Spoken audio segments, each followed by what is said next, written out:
প্রকাশ্যে এক বড় খবর জানিয়ে রীতিমতো শোরগোল পড়ে গিয়েছে বিভিন্ন মহলে। বাংলাদেশের ভিতরে ঢুকে গেল মিয়ানমারের বিদ্রোহী সশস্ত্র গোষ্ঠী আরাকান আর্মি। বাংলাদেশের ভূখণ্ডে অস্ত্রসহ জলকেলি উৎসব পালনের অভিযোগ উঠেছে বিদেশি সশস্ত্র গোষ্ঠী আরাকান আর্মির বিরুদ্ধে। দর্শক, একটা অদ্ভুত ঘটনা ঘটেছে বান্দরবনে। সেখানে বাংলাদেশে ঢুকে উৎসব করে গেছে আরাকান আর্মির সদস্যরা। বাংলাদেশের ভেতরে প্রায় 10 কিলোমিটার ঢুকে তারা উৎসব পালন করছে এবং স্থানীয় অধিবাসীরাও সেই উৎসবে অংশ নিয়েছে। একসঙ্গে তারা মঞ্চে বসছে এবং বিজিবির সদস্যরা এটা দেখেও নির্বিকার ছিল, এমন একটা রিপোর্ট এসেছে। বান্দরবানের থানচি উপজেলার 3 ইউনিয়নের রেমাক্রি মুখ এলাকায় অনুপ্রবেশ করে সামরিক পোশাকে জলকেলি উৎসব করেছে আরাকান আর্মি। বান্দরবান সীমান্তের 10 কিলোমিটার ভেতরে রেমাক্রি জলপ্রপাতে স্থানীয় পাহাড়িদের নিয়ে আরাকান আর্মির সদস্যরা গত 16-17 এপ্রিল এই উৎসবে অংশ নেয়। বান্দরবানের থানচির রেমাক্রি মুখ এলাকায় মিয়ানমারের সশস্ত্র বিদ্রোহী গোষ্ঠী আরাকান আর্মি ও তাদের রাজনৈতিক শাখা ইউএল এর অর্থায়ন ও তত্ত্বাবধানে আরাকা ওয়াটার ফেস্টিভ্যাল নামে এই অনুষ্ঠান আয়োজন করা হয়। এ সময় অনুষ্ঠান স্থলে থাকা বিজিবি সদস্যদের নিষ্ক্রিয় ভূমিকা পালন করতে দেখা যায়। লোকজন, অ্যাম্বুলেন্স এগুলো আটকায় মানুষের জীবন বিপন্ন করে কথা কেন বলতে হবে? এই শিক্ষা কে দিয়েছে ডাক্তারদেরকে? আমি তো বুঝলাম না। সামরিক প্রযুক্তি সংগ্রহ করে দেশের শক্তিশালী ডিফেন্স ইন্ডাস্ট্রি গড়ে তুলতে যাচ্ছে বাংলাদেশ।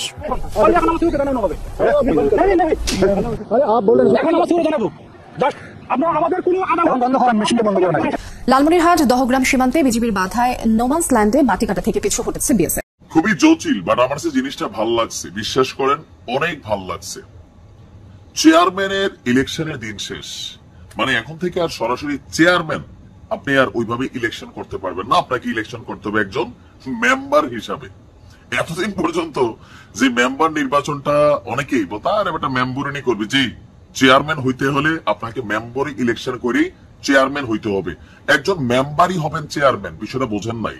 আসসালামু আলাইকুম দর্শক, নতুন একটা নিউজে আপনাকে স্বাগতম। প্রিয় দর্শক, বাংলাদেশে ঢুকে আরাকান আর্মির উৎসব, নিশ্চুপ বিজেপি, দেশজুড়ে তোলপাড়। ভারতীয় মিডিয়ার বিস্ফোরক দাবি, আরাকান আর্মি প্রবেশের ঘটনায় জামায়াতের উদ্বেগ। এদিকে চেয়ারম্যান ইলেকশন চিরতরে শেষ, নতুন নির্দেশনা দিল সরকার, যেভাবে মেম্বারই হবে চেয়ারম্যান। অপরদিকে সীমান্তে ভারতীয় বিএসএফ কে ধাওয়া দিয়ে তাড়িয়ে দিল বিজেপি। সেনাবাহিনীর বক্তব্যের ভিডিও ভাইরাল। বাংলাদেশে ঢুকে আরাকান আর্মির উৎসব, বিজেপির ভূমিকা নিয়ে তোলপাড়, জামায়াতের গভীর উদ্বেগ। চেয়ারম্যান ইলেকশন চিরতরে শেষের পথে, সীমান্তে ভারতীয় বিএসএফ কে ধাওয়া দিয়ে তাড়িয়ে দেওয়া এবং সেনাবাহিনীর বক্তব্যের ভিডিও ভাইরাল হবার ঘটনা ও প্রেক্ষাপট নিয়ে করা আমাদের আজকের ভিডিওটি অত্যন্ত গুরুত্বপূর্ণ। ভিডিওটি শুরু থেকে শেষ পর্যন্ত ধৈর্য সহকারে দেখে একটি লাইক দিয়ে সবাইকে শেয়ার করে দিন। আমাদের চ্যানেলে নতুন হলে চ্যানেলটি সাবস্ক্রাইব করে পাশে থাকা বেল আইকনে ক্লিক করে রাখুন। আমাদের ভিডিওটি আপনি বাংলাদেশের কোন জেলায় বসে দেখছেন বা শুনছেন সেটি অবশ্যই কমেন্ট বক্সে কমেন্ট করে জানিয়ে দিতে ভুলবেন না। বান্দরবানের থানচি উপজেলার 3 ইউনিয়নের রেমাক্রি মুখ এলাকায় অনুপ্রবেশ করে সামরিক পোশাকে জলকেলি উৎসব করেছে আরাকান আর্মি। বান্দরবান সীমান্তের 10 কিলোমিটার ভেতরে রেমাক্রি জলপ্রপাতে স্থানীয় পাহাড়িদের নিয়ে আরাকান আর্মির সদস্যরা গত 16-17 এপ্রিল এই উৎসবে অংশ নেয়। বান্দরবানের থানচির রেমাক্রি মুখ এলাকায় মিয়ানমারের সশস্ত্র বিদ্রোহী গোষ্ঠী আরাকান আর্মি ও তাদের রাজনৈতিক শাখা ইউএল এর অর্থায়ন ও তত্ত্বাবধানে আরাকা ওয়াটার ফেস্টিভ্যাল নামে এই অনুষ্ঠান আয়োজন করা হয়। এ সময় অনুষ্ঠান স্থলে থাকা বিজিবি সদস্যদের নিষ্ক্রিয় ভূমিকা পালন করতে দেখা যায়। স্থানীয়রা বাংলাদেশের আন্তর্জাতিক সীমানা থেকে প্রায় 10 কিলোমিটার অভ্যন্তরে এই ধরনের আয়োজনকে সরাসরি সার্বভৌমত্ব লঙ্ঘনের দৃষ্টান্ত হিসাবে বর্ণনা করেছেন। এই উৎসবে আরাকান আর্মির ইউনিফর্মধারী ও অস্ত্রধারী সদস্যরা প্রকাশ্যে অংশ নেয় এবং মঞ্চে পারফর্ম করে। মঞ্চ এবং আশপাশ জুড়ে ছিল রাখাইনের ইউএলএ ও আরাকান আর্মির পতাকা ও প্রতীক। এমন স্পর্শকাতর ভৌগোলিক অবস্থানে আরাকান আর্মির সরাসরি কার্যক্রম শুধু একটি বিচ্ছিন্ন ঘটনা নয়, বরং এটি বাংলাদেশের সার্বভৌমত্ব, নিরাপত্তা ও কর্তৃত্বের ওপর একটি স্পষ্ট সুপরিকল্পিত চ্যালেঞ্জ। বাংলাদেশের ভূখণ্ডে অস্ত্রসহ জলকেলি উৎসব পালনের অভিযোগ উঠেছে বিদেশি সশস্ত্র গোষ্ঠী আরাকান আর্মির বিরুদ্ধে। ওই উৎসবের বেশ কিছু ছবি ও ভিডিও সামাজিক যোগাযোগ মাধ্যমে ছড়িয়ে পড়ার পর জনমনে জেগেছে নানা প্রশ্ন। নতুন করে তৈরি হয়েছে বিতর্ক ও উদ্বেগ। এ ঘটনায় দেশের সার্বভৌমত্বের সীমা লঙ্ঘন হয়েছে বলে তীব্র নিন্দা ও প্রতিবাদ জানিয়েছে বাংলাদেশ জামায়াত ইসলামী। বিস্তারিত আরিফ হাসানের প্রতিবেদনে। সামাজিক মাধ্যমে ছড়িয়ে পড়া বেশ কিছু ভিডিও ও ছবিতে দেখা যায় জলকেলি উৎসবে মেতে উঠেছে পাহাড়িরা। উৎসবমুখর পরিবেশে চলছে নাচ ও গান। ওই উৎসবের মঞ্চের ব্যানারে লেখা আরাকা ওয়াটার ফেস্টিভ্যাল। ভিডিওতে দেখা যায় ওই উৎসবে বিদেশি সশস্ত্র গোষ্ঠী আরাকান আর্মির ইউনিফর্ম ও লোগো সম্বলিত টি শার্ট পরিহিত কয়েকজন খোলা মঞ্চে নাচ গান ও বক্তৃতায় অংশ নিয়েছেন। তাদের রাজনৈতিক শাখা ইউএল এর পতাকা ও প্রতীকও স্থান পায় এই আয়োজনে। দেখা যায় স্থানীয় জনগণ ও জনপ্রতিনিধিরাও এই আয়োজনে সক্রিয় অংশগ্রহণ করেছেন। সেই সাথে বাংলাদেশ বর্ডার গার্ড বিজিবির কয়েকজন সদস্যেরও উপস্থিতি দেখা যায় ওই ভিডিওতে। গণমাধ্যম সূত্রে জানা যায় গত 16 ও 17 এপ্রিল বাংলাদেশের বান্দরবনের থানচি উপজেলার তিন্দু ইউনিয়নের রেমাক্রিমুখ এলাকায় ওই জলকেলি উৎসব অনুষ্ঠিত হয়। দাবি করা হয় আরাকান আর্মির সদস্যরা ওই উৎসবে অংশগ্রহণ করেছিলেন। এদিকে জাতীয় একটি গণমাধ্যমে প্রকাশিত প্রতিবেদনে বিজিবির পক্ষ থেকে দাবি করা হয়েছে ওই অনুষ্ঠানে বিজিবি জাতীয় নিরাপত্তা ও শান্তি বজায় রাখার জন্যই সেখানে ছিলেন। সেখানে আরাকান সদস্যদের উপস্থিতি ছিল না বলে দাবি করেছেন তারা। এদিকে এ ঘটনায় দেশের সার্বভৌমত্বের সীমা লঙ্ঘন হয়েছে বলে তীব্র নিন্দা ও প্রতিবাদ জানিয়ে বাংলাদেশ জামায়াত ইসলামের পক্ষ থেকে বিবৃতি দিয়েছে দলটির সেক্রেটারি জেনারেল মিয়া গোলাম পরওয়ার, এবং এটিকে বর্তমান সরকার ও সামরিক বাহিনীর ব্যর্থতাকে দায়ী করেছেন তিনি। সেই সাথে এ ধরনের উদাসীনতা রাষ্ট্রীয় নিরাপত্তার জন্য চরম হুমকি বলে মনে করেন তিনি, এবং বান্দরবন সহ পার্বত্য চট্টগ্রাম এলাকায় আরাকান আর্মির ধৃষ্টতাপূর্ণ এবং আন্তর্জাতিক আইন বিরোধী কর্মকাণ্ডের বিরুদ্ধে যথাযথ পদক্ষেপ গ্রহণ করার জন্য সরকারের নিকট জোর দাবি জানিয়েছেন তিনি। খুবই জটিল, বাট আমার কাছে জিনিসটা ভালো লাগছে, বিশ্বাস করেন অনেক ভালো লাগছে। চেয়ারম্যানের ইলেকশনের দিন শেষ, মানে এখন থেকে আর সরাসরি চেয়ারম্যান আপনি আর ওইভাবে ইলেকশন করতে পারবেন না, আপনাকে ইলেকশন করতে হবে একজন মেম্বার হিসাবে। এতদিন পর্যন্ত যে মেম্বার নির্বাচনটা অনেকেই বলতো আর একটা মেম্বুরিনি করবে, যে চেয়ারম্যান হইতে হলে আপনাকে মেম্বারই ইলেকশন করে চেয়ারম্যান হইতে হবে, একজন মেম্বারই হবেন চেয়ারম্যান, বিষয়টা বোঝেন নাই। আসেন, বড় ধরনের একটা রদবদলের জন্য ডক্টর মোহাম্মদ ইউনূসের কাছে আমাদের স্থানীয় সরকার নির্বাচন বা আরো যে নির্বাচনগুলো আছে এগুলোর ব্যাপারে গতকালকে যে কমিশন গঠন করা হয়েছিল তারা একটা রিপোর্ট দিয়েছেন, কিছু প্রস্তাব করেছেন। আমার কাছে খুবই ভালো লাগছে, খুবই। এখানে সিস্টেমটা কি, তারা যেটা বোঝাতে চাইছে যে প্রধানমন্ত্রী কি হবেন বাংলাদেশের, এটা কি জনগণ নির্বাচন করে? না। আপনি যখন বেগম খালেদা জিয়া বা শেখ হাসিনা অথবা যাকেই ভোট দিচ্ছেন, একজন মেম্বার অফ পার্লামেন্ট মানে এমপি হিসেবে তাকে আপনি নির্বাচিত করছেন। মন্ত্রী কে হবে সেটা কি জনগণ নির্ধারিত করে? না, জনগণ একজন এমপি নির্বাচন করে। তো মন্ত্রী প্রধানমন্ত্রী কিভাবে হয়? এই যে 330 জন সংসদ সদস্য, আমাদের দেশের সিস্টেম হচ্ছে কি, আমরা জানি বিএনপি পাশ করলে তারেক রহমান প্রধানমন্ত্রী, বেগম খালেদা জিয়া প্রধানমন্ত্রী, এটা পারিবারিক ভাবে আছে। কিন্তু জামাত বা অন্যান্য দলগুলোর মধ্যে কিন্তু এই সিস্টেমটা নাই, ওইখানে আপনাকে সিস্টেমে আসতে হবে। তো ওই সিস্টেমের কাছাকাছি আমার ধারণা যেটা করতে চাচ্ছে যে সংসদে যেমন প্রধানমন্ত্রী নির্বাচিত হয় মেম্বারদের ভোটের মাধ্যমে, নিজস্ব ইনসাইড কাউন্সিলিং এর মাধ্যমে, আবার মন্ত্রী কে হবেন এটাও কিন্তু ভোটের মাধ্যমে হয় উন্নত দেশগুলোতে। বাট আমাদের দেশগুলোতে দলীয় প্রধানরা চিহ্নিত করতেন, অমুক তুমি এই মন্ত্রী, অমুক তুমি ওই মন্ত্রী। এখানে এমপিদের আল্লাহর কাছে দোয়া করা ছাড়া আর কোনো অপশন থাকে না যে এ হেরে ভোট দিবে। বাট স্থানীয় সরকার নির্বাচনের যেই পদ্ধতিটা এখন আসতেছে যে সবাই মেম্বার পদে নির্বাচন করবেন। তো নির্বাচন করার পরে কি হবে, এখান থেকে ধরেন একটা ইউনিয়নে আমরা নর্মালি দেখি যে 28টা 30টা 40টা গ্রাম আছে, অনেকগুলো ওয়ার্ড আছে, 50 জন ওয়ার্ড মেম্বার নির্বাচিত হবে।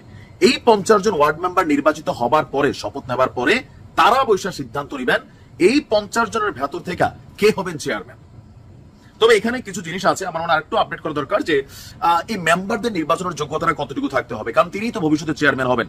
তো সেই ক্ষেত্রে অশিক্ষিত স্বল্প শিক্ষিত মানুষ দিয়া, আনমডারাইজড পাবলিক দিয়া একটা এলাকার উন্নয়ন হবে না। সেখানে মিনিমাম অনার্স পাসটা বা গ্রাজুয়েশনটা বাধ্যতামূলক করতে যাচ্ছে সম্ভবত সরকার। আমার কাছে ভালো লাগছে, কারণ আপনি ভাই একটা ইউনিয়ন চেয়ারম্যান হবেন, আপনি ক কইতে পারেন না, খ কইতে পারেন না, 2 লাইন ইংরেজি জানেন না, টাকা আছে, ক্ষমতা দিয়া হয়ে গেছেন, এগুলার দিনটা আসলে বদলানো দরকার লোকাল পিপলদের জন্য। আরো মজার বিষয় হচ্ছে এবার আরো একটা কঠিন সংস্কার হচ্ছে, স্থানীয় সরকার নির্বাচনে কোনো মার্কা থাকবে না। বোঝেন নাই?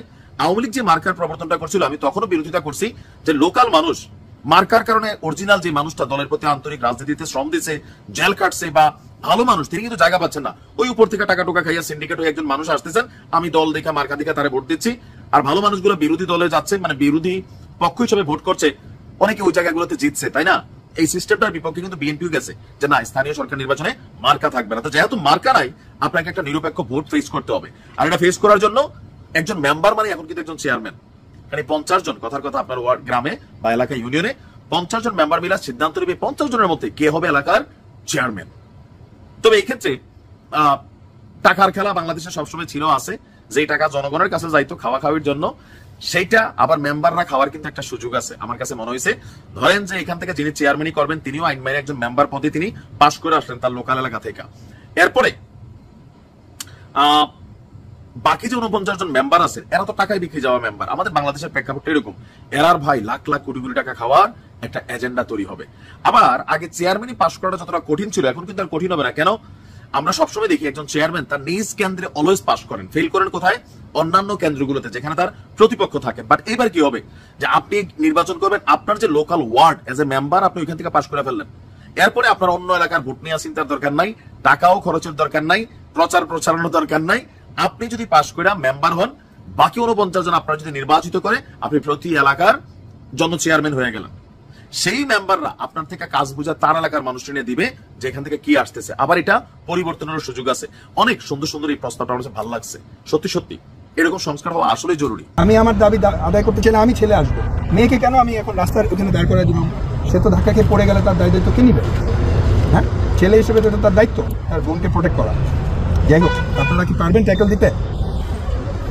আমাদের একটা কি রিকোয়েস্ট বলেন?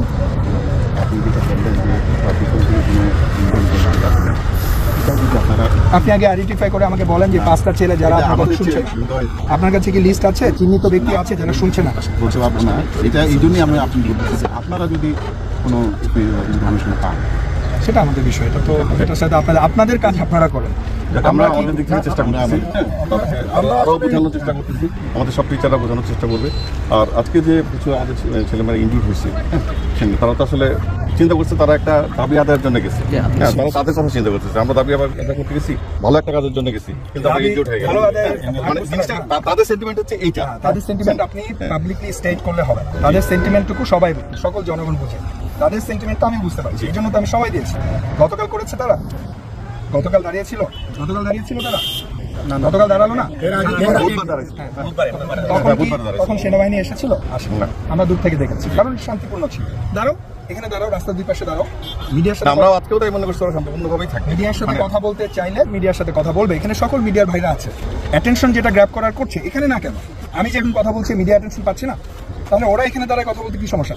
লোকজন, অ্যাম্বুলেন্স, এগুলো আটকায় মানুষের জীবন বিপন্ন করে কথা কেন বলতে হবে? এই শিক্ষা কে দিয়েছে ডাক্তারদেরকে? আমি তো বুঝলাম, আমি কি বুঝাতে পেরেছি? আপনারা প্লিজ ওদের সাথে কথা বলেন। আমরা এগ্রিও করতেছিলাম যে রাস্তা বন্ধ করবে, এটা ঠিক আছে, এটা করা যাবে। এটা দাবি নিয়ে শান্তিপূর্ণভাবে দাঁড়াইছিল, আমরা ওইটুকু জানতাম। আমি চাই এরপর থেকে যদি ওরা এরকম রাস্তার সামনে আসতে চায়, আপনারা আপনাদের প্রোটোকল অনুযায়ী যাদের বনে তারা ওদের সামনে থাকবে। আমি দেখতে চাই তারা তাদের প্রফেসরদেরকে ক্রস করে রাস্তার উপর যাচ্ছে। এই আমার মনে হয় না এই ধরনের উদ্ধত্ত, এই ধরনের বেয়াদবি করার মতো ছেলে আমাদের মেডিকেল কলেজের ছেলেরা। আচ্ছা, ইনশাআল্লাহ আমরা এই যে ক্রাইসিসটা হচ্ছিল, আমরা সাথে আসবো। আপনাদের না, রাস্তার উপরে রাস্তা বন্ধ করতে দিব না আমরা। আপনারা এখানে দাঁড়াবেন, আপনারা ওদেরকে ঠান্ডা রাখবেন, ওদের কথা বলার ব্যবস্থা করবেন, রাস্তার উপরে হবে। এখন আমার চুকে জানানো হবে, এখন আমরা চুকে জানাবো। জাস্ট আপনারা আমাদের কোনো এখন বন্ধ করান, মেশিনটা বন্ধ করান। লালমনিরহাট দহগ্রাম সীমান্তে বিজিবির বাধায় নোমান্স ল্যান্ডে মাটি কাটা থেকে পিছু হটেছে বিএসএফ। সীমান্তের বাংলাদেশ থেকে তোলা ছবিতে দেখা গেছে এই তথ্য। বিজিবি ছবির সত্যতা নিশ্চিত করে জানায়, শনিবার দহগ্রাম সীমান্তের মেন পিলার 7 নিকট আন্তর্জাতিক সীমানা আইন লঙ্ঘন করে নোমান্স ল্যান্ডে ভারতীয় বিএসএফ সদস্যরা মাটি কাটা শুরু করে। এই সময় গ্রামবাসী তাদের বাধা দেয়। পরে খবর পেয়ে দহগ্রামে কর্মরত বিজিবি এসে বিএসএফ কে মাটি কাটায় বাধা দেয়। বিজিবি ও গ্রামবাসীর সম্মিলিত প্রতিবাদে বিএসএফ সদস্যরা পিছু হটে। এই ঘটনায় সীমান্তে সতর্ক রয়েছে বিজিবি বলে জানিয়েছে দহগ্রাম ক্যাম্প কমান্ডার। ঠিক আছে না, এখন আমার চুকে জানানো হবে। এখন আমরা চুকে জানাবো। জাস্ট আমাদের কোনো এখন বন্ধ করান, মেশিনটা বন্ধ করান। হ্যাঁ, এখন বন্ধ করেন, আমাদের কোম্পানি কমান্ডার স্যার আসতেছে, কথা বলবে। ঠিক আছে, বলি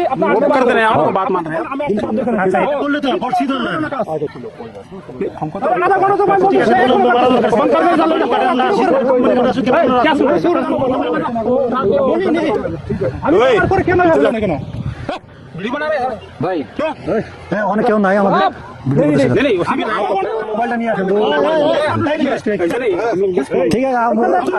সামরিক প্রযুক্তি সংগ্রহ করে দেশেই শক্তিশালী ডিফেন্স ইন্ডাস্ট্রি গড়ে তুলতে যাচ্ছে বাংলাদেশ।